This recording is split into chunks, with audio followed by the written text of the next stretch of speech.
There's no water and electricity here, but Marian Cornelia has made this low-cost government housing unit her home. It's better, she says, than having none at all. Hindi namin po iniisip yon. Kasi yung... We are not concerned about water and electricity because we can find ways to get them. Here at least we don't have to pay rent, so we can use the little money we have for food and other necessities. The problem, though, is that Marian is not the rightful owner of the house, according to the government.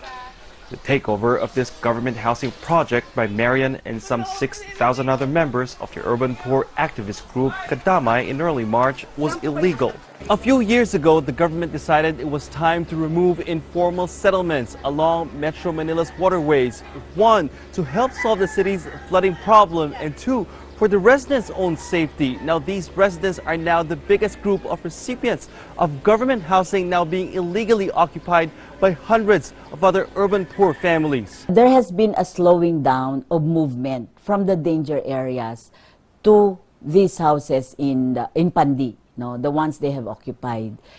Largely because when the president assumed office, one of his first policy pronouncements is no demolition without relocation.